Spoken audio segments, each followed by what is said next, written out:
I hope you're doing well. Right, in today's video I'm going to be setting up the tank for the Forktail Rainbowfish that I picked up from Perfect Aquatics the last time I was up there. So Forktail Rainbowfish are one of the smallest types of rainbowfish you can get. They're actually quite tiny.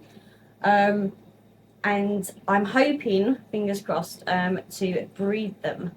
At least get some eggs and see how it goes. This is the first time I've bred or tried to breed this type of rainbowfish, or any of the smaller types, if I'm being honest. I've done the Bozemanis and the bigger rainbows before, previously a few years back, but I haven't done the nano type, if you like.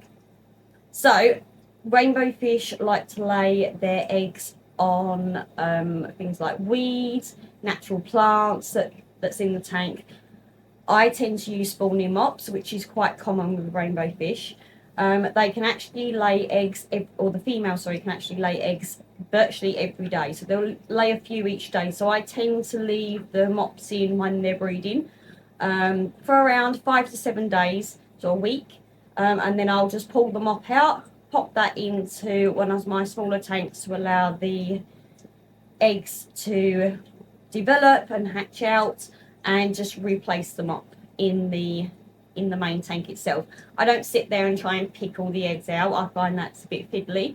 I make my own spawning mops, so it's not really a problem. They're not hard to make at all. If anyone does have any questions on how you make spawning mops, no problem, I can do that. I might even pop a little clip in of showing you the two different types of spawning mops that you can use. You can use floating spawning mops, or you can use sinking spawning mops. So I'm going to put both into this tank. I'm going to put a floating and a sinking one.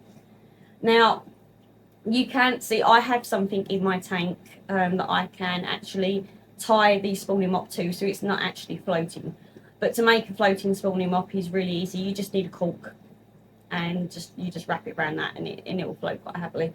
I like mine to be tied up where possible. That way then it stays in one place and it's not just floating around the tank randomly on its own. So let's get setting up this tank.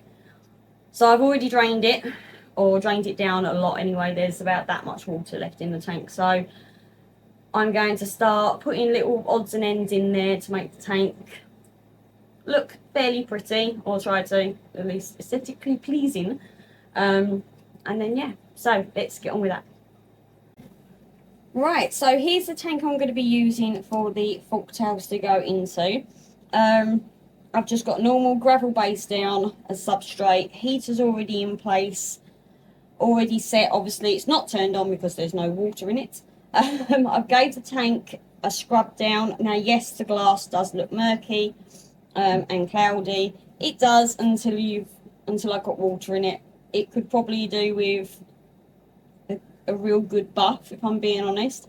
But once the water's in there, you don't even notice any of this. So I tend not to worry.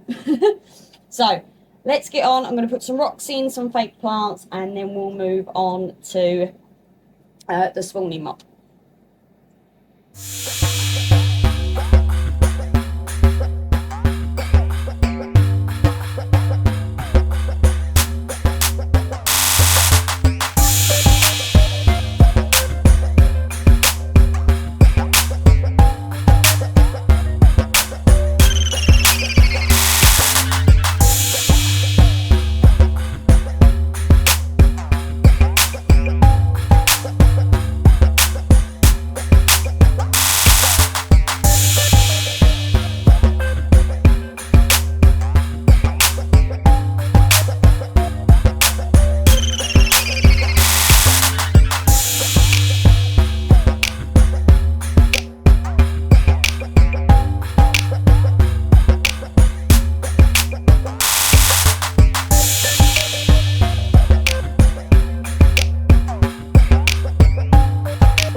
So that's the tank all filled up. So nice, simple, no bells and whistles, just something in there to make it look a little bit more appealing. Right, so we have the two types of spawning mops I'm going to use. So the first one is this one, which would be your floating mop, if you like. So I leave a little bit of cord, find it right there, that I can hang it from. And I've got some old pipe work at the back that is actually the overflow pipe, but I'm just going to pop that over to suspend it in the water. And what you'd normally do when you're making them, if you wanted it just to float freely around your tank, is you'd put a cork up here and you'd actually wrap the wool around the cork and do it that way, so then it floats. Or you can use a suction cup to stick it to the glass and tie it onto if you wanted to. Anything like that will be absolutely fine. A bit of wire over the edge of the tank would hold that up. I'm just using obviously the pipe because it's already there. So that would be my equivalent of the floating mop. That's going in. Now obviously, as you can see, I've put some fake plants in. That will obviously level itself out a little bit more when it takes on water. As you can see, I've put in some fake plants. They shouldn't lay their eggs on the fake plants. It wouldn't bother me if a few eggs obviously got laid on there. It's not an issue. I'd just leave them in there. But they tend to go for something quite soft, because the way they see it here, sorry, their eggs to anything is on the eggs are like little tiny hairs that they stick to the spawning mops. So unlike goldfish or koi eggs where they're sticky all over, these rainbow fish and anything that's a mop spawner basically have little tiny hairs that stick onto, that come out the side of the egg and that they adhere to. So you can actually remove them quite easily. I just tend not to because I just make more spawning mops. It's less faffing around. Okay, so this would be my sinking spawning mop, so obviously it would go that way up. It's got a weight at the bottom. What I tend to use for those is these things. When you buy like real plants for your aquarium, when they come in the little pots, like this for instance, this is actually at the bottom of the pot. So I just, obviously once I've planted my plants into the tank and got rid of the rock wool, clean these off, and these make really good weights for these. You can use fish tank plant weights for it. Anything like that will be absolutely fine. As you can see, this one's been used quite a bit. It's a bit knotty, and I have also sterilised it as well. So we're going to pop this in as well at the back. So then they have two options they can spawn from. Like I said, generally they do for floating, but as you can see, that's virtually matching. So we just got one doing one thing, one doing the other. I'm going to move that further back and stand that up a bit. So there we go. So that is the tank setup for my Forktail Rainbowfish. So I'm going to let that settle overnight. I'm going to turn the heater on. I do preheat my water anyway, so it's already up to temp, but I'm just going to allow everything to settle out, because obviously things like the spawning mops and whatever else have been out of any tank for a while. So I'm just going to allow things just to settle overnight, and then that way then everything will be nice and happy, and then tomorrow I will pop the fish in. So until tomorrow. Okay then, it's the next day, and as you can see, the tank has settled out quite nicely. Everything is up to temp, everything is working as it should do.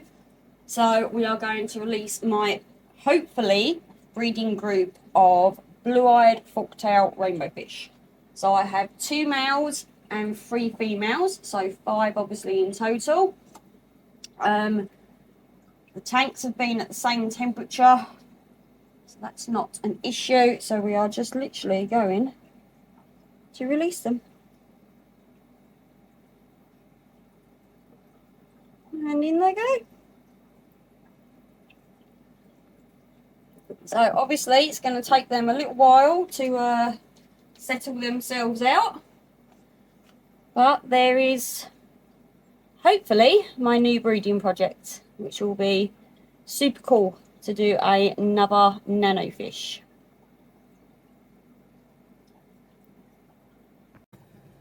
Okay, so there you go. As you can see, they are in and settled. It's been about an hour, maybe two, since I released them into the tank, and they're already quite happily already colouring back up.